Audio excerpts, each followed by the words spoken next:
पुरुषोत्तम मास महात्म्य तीसरा अध्याय। मल मास का अपमान के कारण दुखी होना। ऋषिगण बोले कि हे सूत जी, युधिष्ठिर के मित्र नारायण ने नारद जी से जो उत्तम वाक्य कहे वह हमें विस्तार से सुनाइए।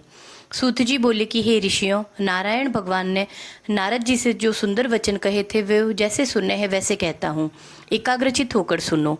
श्री नारायण बोले कि हे नारद, भगवान श्री कृष्ण ने राजा युधिष्ठिर से जो कहा था वही मैं कहता हूँ।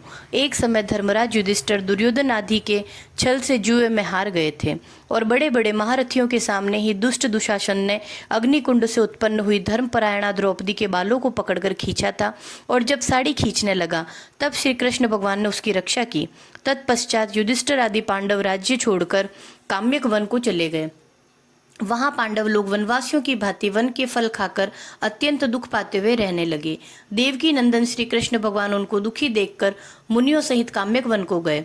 तब युधिष्ठिर, भीम, अर्जुन श्री कृष्ण भगवान को देखकर मानो देह में प्राण आ गए हो झटपट उठे और प्रेम से विहल हो बड़ी प्रीति से मिले।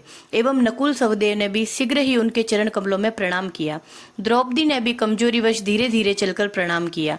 श्री कृष्ण ने युधिष्ठिर आदि भाइयों को रुरु मृग के वस्त्र पहने, धूलि से सने हुए, रुखे शरीर और सिर के बाल बिखरे हुए दुखी रूप में देखा और उसी अवस्था में द्रौपदी को भी दुखी देख श्री कृष्ण भगवान अत्यंत दुखी हुए। जब विश्वात्मा भक्तवत्सल भगवान ने धृतराष्ट्र के, दुर्योधन आदि सभी पुत्रों को भस्म करने के लिए कोप किया तब उनकी भ्रुकुटियां टेढ़ी हो गई, आंखें चढ़ गई, करोड़ों महाकाल जैसा उनका मुख विकराल हो गया, मानो प्रलय काल की अग्नि की लपटें उठी हो। दांतों को पीसते हुए ऐसा प्रतीत होने लगा मानो त्रिलोकी को भी भस्म कर देंगे।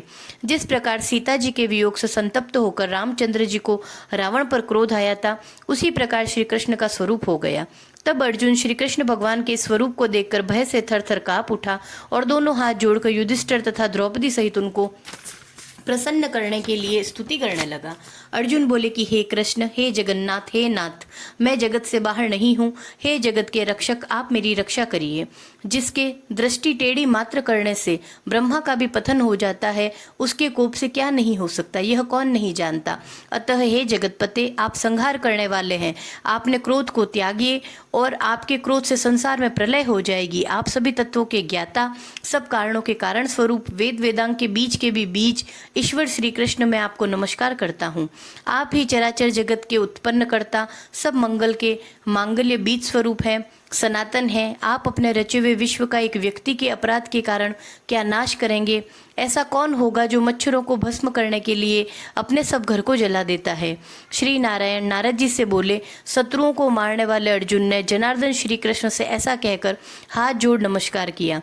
सूत जी बोले कि हे ऋषियों, जब श्री कृष्ण भगवान क्रोध त्याग कर चंद्रमा के समान शीतल हो गए तब पांडवों ने श्री कृष्ण भगवान को शांत हुए देखकर सुख पाया। प्रेम से प्रफुल्लित मुख को देखकर युधिष्ठिर आदि सबने श्री कृष्ण भगवान को प्रणाम किया और कंद मूल फल आदि से उनकी पूजा की। श्री नारायण बोले कि दीन बंधु भक्तवत्सल श्री कृष्ण भगवान को प्रसन्न जान प्रेम मग्न हो सिर झुकाकर हाथ जोड़ अर्जुन ने बार बार प्रणाम किया और भगवान से उन्हीं प्रश्नों के विषय में पूछा जिन प्रश्नों को आपने हमसे पूछा है। अर्जुन के इस प्रकार के प्रश्नों को सुनकर श्री कृष्ण एक घड़ी मन में विचार कर मित्र पांडवों और पतिव्रता द्रौपदी को ढांढस बंधाकर हितकारक वचन बोले। हे महाराज, हे शत्रुओं के लिए अजय, अब तुम मेरा उत्तर सुनो। तुमने ऐसा अपूर्व प्रश्न किया है जिसका उत्तर देने में मैं समर्थ नहीं हूँ। यद्यपि इस प्रश्न का उत्तर गूढ़ से भी गूढ़ है और ऋषियों को भी अगम्य है, तो भी हे अर्जुन, मैं तुम्हारी मित्रता और भक्ति के कारणवश अवश्य बतलाऊंगा। हे पांडवों, इसका उत्तर बड़ा पेचीदा है, अतः क्रम से सुनो। चैत्र आदि जो 12 महीने हैं, शुक्ल और कृष्ण पक्ष, लव 60 रेणु, घड़ी 60 पल या 24 मिनट, याम 3 घंटे का समय, त्रियाम 3 प्रहर की रात्रि, 6 ऋतुएं, शिशिर, वसंत, ग्रीष्म, वर्षा, शरद और हेमंत, मुहूर्त 12 क्षण या 48 मिनट, दोनों अयन, उत्तरायण और दक्षिणायन, हायन, वर्ष, संवत, सौर, चांद्र, सावन और बृहस्पत्य, युग, सतयुग, त्रेता युग, द्वापर और कलयुग तथा परार्ध से लेकर जितने भी कालवाचक हैं, एक की संख्या से लेकर शंख महाशंख तक, नदियां समस्त विश्व की, सप्त सागर, क्षीर सागर, लवण सागर, दधी सागर, घृत सागर, सुरा सागर, इक्षु सागर, स्वादु सागर, रद, अगाध जल वाले कुंड, कालिय दय आदि प्रसिद्ध कूप, सभी विश्व के कुएं, वापी, बावड़ियां, पल्लव, निर्जर, झरने, लताएं, औषधियां, अनेक प्रकार के वृक्ष, बांस, विविध जाति के पेड़, पीपल, बरगद, नीम, गुलर, पारिजात आदि वनस्पति, बिना फूल उगने वाले पेड़, नगर, गांव, गिरी समूह, गोवर्धन, द्रोण आदि, पुरियां, पुण्य पतन, ऋषि पतन आदि, ये सभी मूर्तिमान है जो अपने विशिष्ट गुणों से पूजे जाते हैं। उनमें ऐसा कोई नहीं है जो अपने अपने अधिष्ठाता देवों से वर्जित हो। वे सब अपने अपने समय में पूजे जाने पर फलदाता होते हैं। अपने अपने स्वामी के संयोग के माध्यम से वे कभी सौभाग्यशाली हैं। हे अर्जुन, कदाचित उस समय अधिमास आया, उसको सब लोग असहाय, निंदित, अपूज्य, मलमास, रवि संक्रांति से वर्जित ऐसा कहने लगे।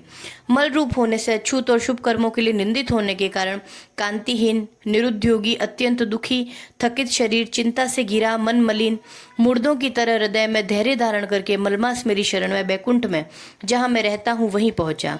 अंतर्ग्रहण में गया हुआ वह मुझको विनीत भाव में दिखाई दिया।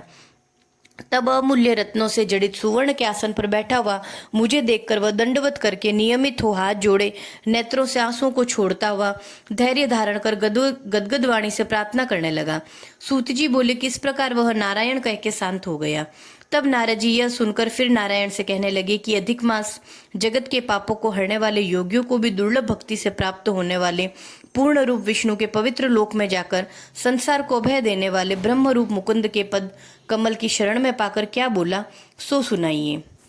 बोलिए श्री कृष्ण चंद्र भगवान की जय। बोलिए पुरुषोत्तम भगवान की जय।